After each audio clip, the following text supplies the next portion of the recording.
So here we go. The wait continues for signing of the income tax, the millionaire's tax. And Governor Ferguson had two scheduled bill signings today. The income tax was not on the agenda.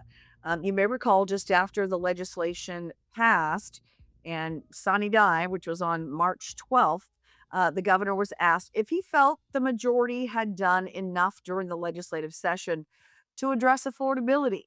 You recall that was really the buzzword of the session.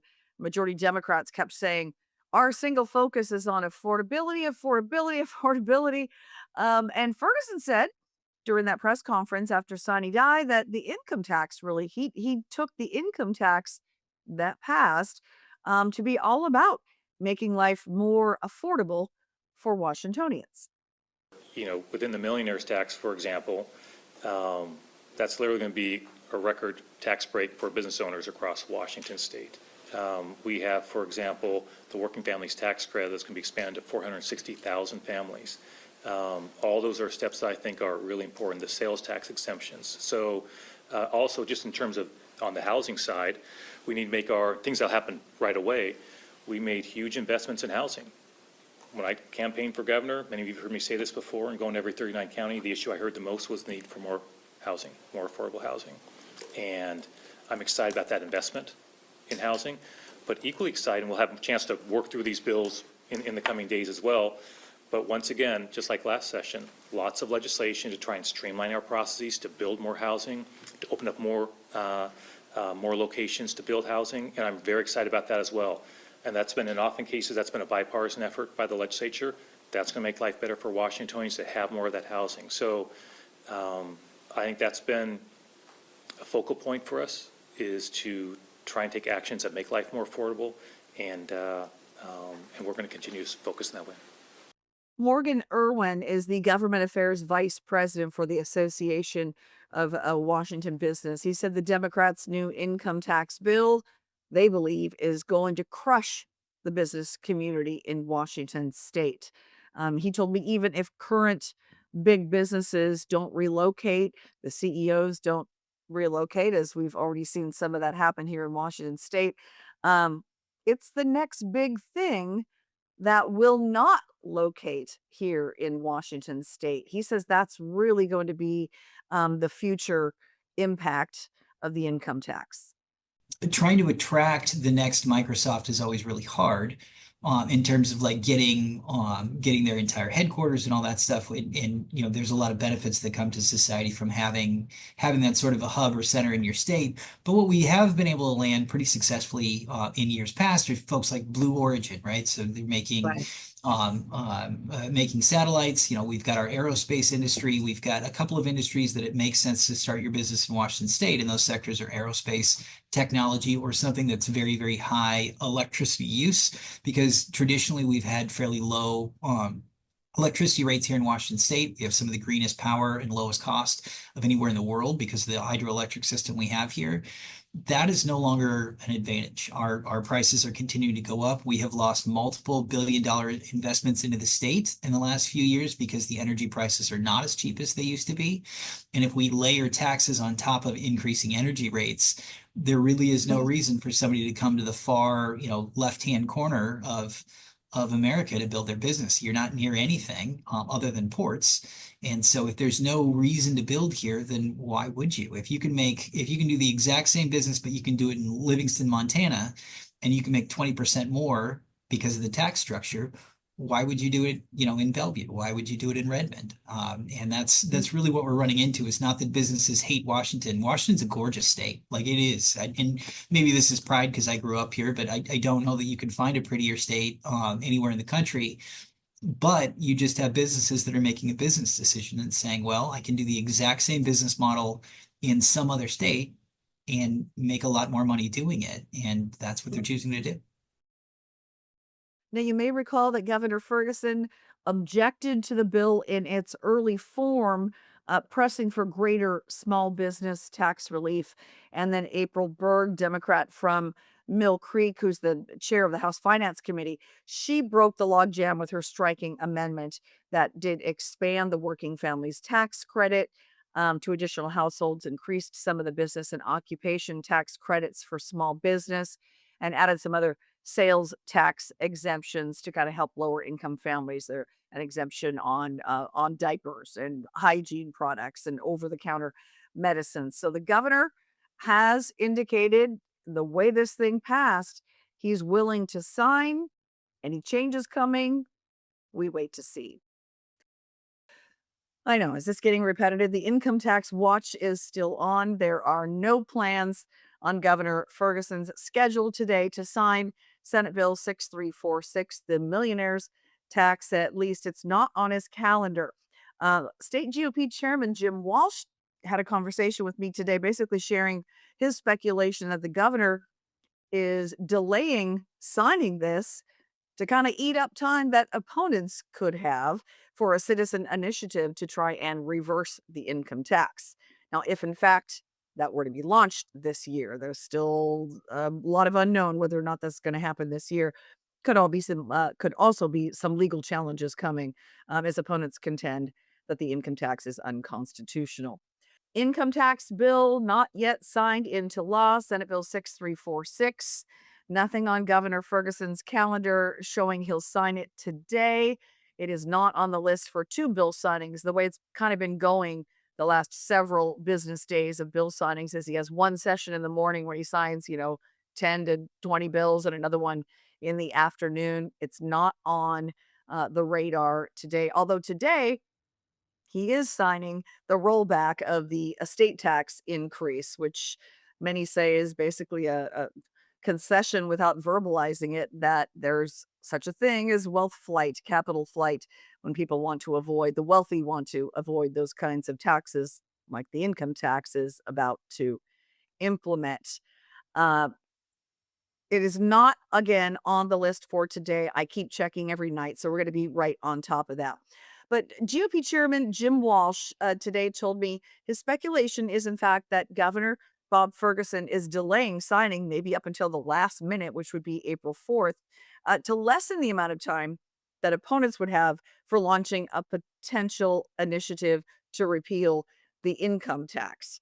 Because until they know exactly what Ferguson signs, as there could be some sections that he vetoes, they can't really strategize, how that initiative is going to look. So here is Chairman Jim Walsh.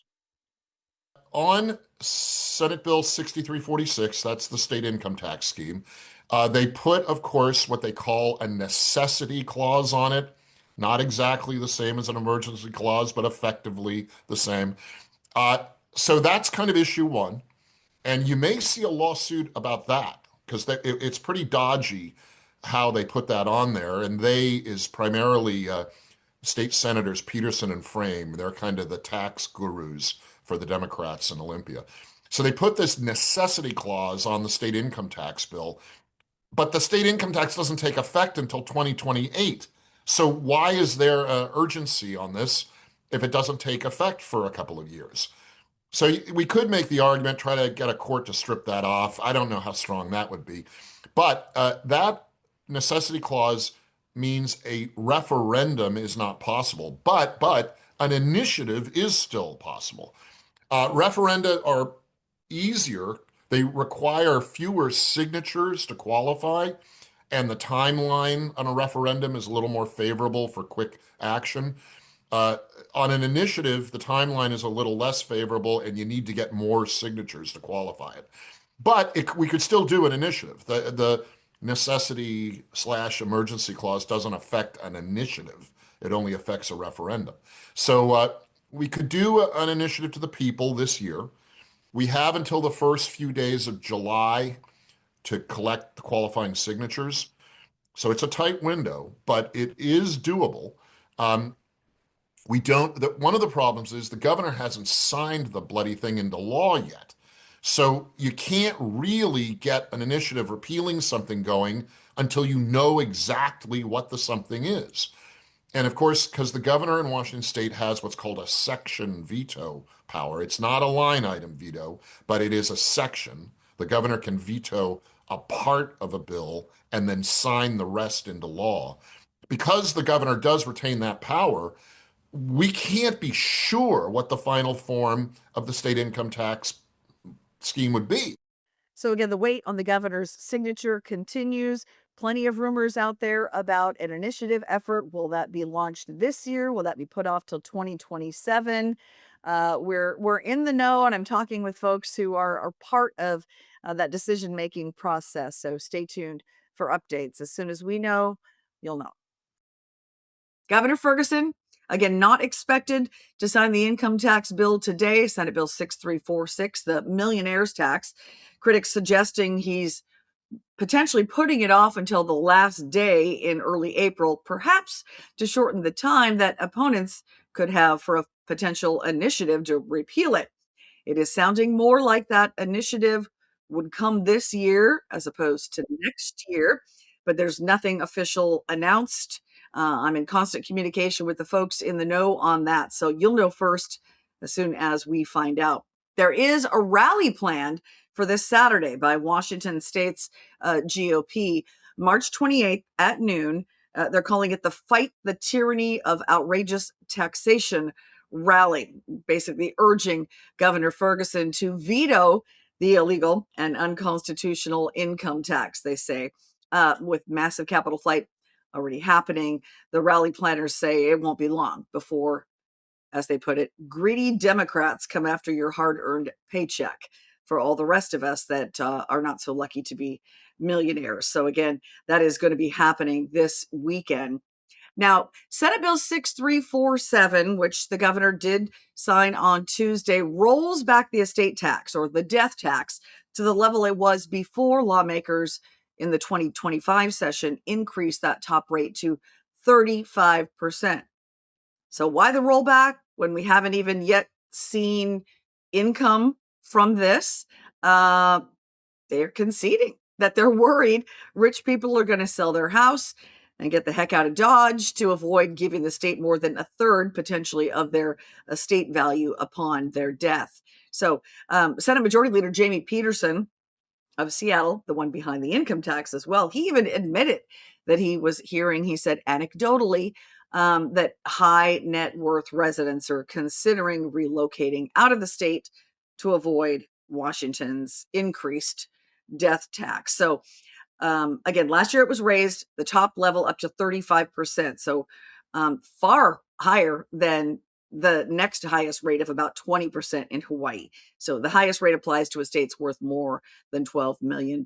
So a little bit more than probably your house and mine. That's after a $3 million exemption. So this is Governor Ferguson at Tuesday's bill signing for the rollback of the increased estate tax. Estate tax is a tax on the transfer of property at the time of death. Right now, Washington has the highest estate tax rate in the nation with a top rate of 35% following the passage of last year's revenue package. Senate Bill 6347 brings that rate back down to a top rate of 20%. This bill, which earned broad bipartisan support, ensures that Washington is not a significant outlier for our state tax rates. I appreciate the hard work of everybody on this legislation. It's an important bill. A big thank you, of course, to the sponsors, our prime sponsor, State Senator Claudia Kaufman, and the companion sponsor, State Representative Larry Springer. Please thank Claudia Kaufman for her hard work on this legislation as I sign it into law. Thank you so much for doing that. So according to the Department of Revenue, the estate tax has generated about $535 million a year over the last 5 years, and lawmakers projected before this rollback that the higher rates could push collections a bit higher to about $600 million a year. But keep in mind, the increase only took effect last June, and the first payments under that higher rate wouldn't be due until April, right? With this year's income taxes, meaning there's really not any hard data on how taxpayers may have responded to that or may not have responded. But now we've got the rollback, and so they're not going to see that higher rate, and we'll see if it encourages any more of the wealthy to stick around. And Governor Bob Ferguson, when will you sign the income tax? He's got until Tuesday of next week to sign Senate Bill 6346. Maybe he'll veto a section or two of that. We do not know. There was no indication, though, that he won't sign it. Not on the schedule for today and his bill signing. In fact, it was curious. Today's bill signing in Seattle, there was only one bill on the agenda for signage. So we've looked ahead to tomorrow. It's not scheduled at this point for Friday. So perhaps folks are right in suggesting that he's going to wait until the very last possible day to sign this bill into law. So there is, again, that growing consensus that the reason he's pushing it off until potentially the very last day he can sign is maybe to give less time for opponents to put together an initiative to repeal the income tax, or the tax on millionaires, as supporters call it. So, two lawmakers weigh in on that idea in today's episode. Right. So, diving in, we keep checking Governor Ferguson's schedule on the income tax bill, which, assuming he signs it, is going to create an income tax for Washingtonians who make more than $1 million. That also includes total dual income. So, husband and wife together make combined income of more than $1 million. Anything above that $1 million threshold will be taxed each year at a rate of 9.9%. This takes effect January 1st of 2028, and the first payments for that would be due in April of 2029, when people have to pay their taxes. Opponents, of course, hope to repeal this before it even has a chance to be collected. So I spoke with Representative Travis Couture, Republican of Allen, about the delay of the governor in signing the bill and what he makes of that.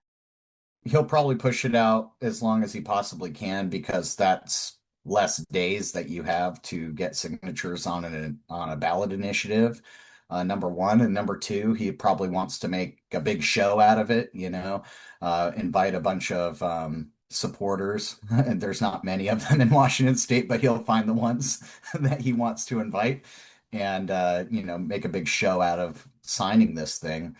It's just devastating. I mean, I warned on the final passage of the bill, I told the speaker, we don't have to wait for the Capitol flight. It's already been happening.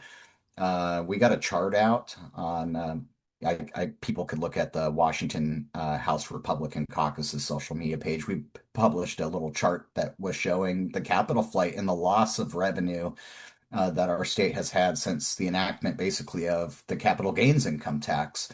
And then, what is still to be shown is how much capital flight we had because of an increase in the estate tax, which is a tax for people to die. And then now with this income tax, all I see every single day is another business, another individual, who has been successful in their life moving away. And I think it's imperative that people understand that when the wealthy, so to speak, or the millionaires move away, or the pass-through entities, the businesses, the small businesses who who maybe make some money over $1 million and put it into their reserves, when they move to other states, that's jobs. That's local tax revenue for your counties and your cities, and for your police departments and your fire departments. And when those office locations or those brick and mortar locations vacate, those property tax levies get spread. And where do they get spread? They get spread to the middle class and the lower income people because there's no one left to pay it. Representative Jim Walsh of Aberdeen, who chairs the state Republican Party, also speculates that Governor Ferguson is delaying his signature to squeeze that window for a potential initiative repeal. But he told me this week that he is really hoping the initiative effort, regardless of that squeezed, narrowed window, that it's going to come this year instead of next year. And here's why he thinks that's a good idea. I think if you look back on the history of how initiatives like this fare, they do better in a higher turnout election years, which would be 2026 instead of 2027. Remember, the best are the big election years. So try to get on a gubernatorial or presidential election year, you get better turnout. But this is a midterm year, and so you got Congress races and you got ledge races, you get more turnout. We like that better than 2027, when historically in those odd numbered years, you get even lower voter turnout. Now, some people will tell you, no, depending on the initiative, you want lower voter turnout. I don't buy that. I think we want kind of touching back on our other issue, we want higher voter turnout because I think the more people vote, the better the result. So I want to remind you there are already two initiatives that are on the November ballot this year, backed by Let's Go Washington. The measure to protect girls in sports and not allow trans athletes to compete against girls. And which is interesting given what the IOC said this week when they said no longer we're having, trans athletes compete against women. The International Olympic Committee weighing in on that this week was pretty significant. But the other bill is the parental rights restoration. Initially, that was passed by the legislature, and then they came back a year later with House Bill 1296 and basically undid every bit of those parental rights. So the other initiative is to restore that back to its original intent. So there are opponents, including the Washington Education Association and other left-leaning interest groups that are already mobilizing big time to push back on this. So this is to be considered as well. If there is, in fact, an income tax repeal initiative that ends up, qualifying for the ballot this year, do backers like Let's Go Washington and others have enough money to advertise for all three of those and explain those for the general public? Do opponents have the resources to mount sort of a three-pronged resistance to all of those initiatives? So that is something that everyone is talking about behind the scenes. There is lots of discussion on best strategies for that at this point. While we wait to see when the governor will sign this, assuming he does, again, Tuesday is his deadline to sign that legislation. So that's a wrap on today's episode of Washington in Focus Daily. Again, the income tax signing, waiting for Governor Ferguson to do that. At this point, his calendar for Friday bill signing does not include Senate Bill 6346. That is subject to change. So we're watching it a couple times every day to see what's going on. And we will keep you posted. Again, as always, thank you for watching. And we are winding down the clock on final days for Washington Governor Bob Ferguson to sign the income tax bill, Senate Bill 6346. Rumors are circulating it will be Monday, but there's nothing on the governor's calendar. Tuesday would be it. That's when the clock runs out. So we have no reason to think he will not sign the bill at this point. He's given no indication. There could be some section vetoes. And then what? Of course, initiative campaigns, lawsuits, all of that very likely, and likely to be this year, as I'm told, for an initiative to the ballot. Going to be a very tight window because by the time the governor signs and an initiative ballot title request goes to the Secretary of State, he signs off on that, and initiative groups are able to get out there on the streets with their printed off petitions across the state. It's likely to be a very narrow window. Early July would be the deadline for having all of that turned in for certification. So it's going to be a tight timeline if, in fact, an initiative campaign to potentially repeal the income tax is launched this year. We are in close contact with all the players, so we're staying on top of that. Here we go. Okay, there's a rally planned in Olympia at noon Saturday at the Capitol to push back on the income tax bill. And we at the Center Square will be there. So you'll have all the updates on Monday for that in case you relax and spend time with your family over the weekend like you should. There are also No Kings rallies planned nationwide. You may have seen some reports on that. This is your warning to watch out for the anti-Trump rally goers, or if you're inclined to join them, there are probably, wherever you live, rallies planned in your own community. So we're going to be bringing you some video from both of those sort of counter rallies over the weekend. And again, Governor Ferguson is expected to sign Senate Bill 6346, the so-called millionaires tax, either Monday or Tuesday. That would be it. That's the last day for him to sign. No indications he's given that he will not sign the bill as it passed the legislature at the very end of session. So we're, again, going to be attending both of those rally events over the weekend. and also watching for the governor's calendar, because sometimes that's updated over the weekend as to what he's doing on Monday, Tuesday. So we'll let you know as soon as we know.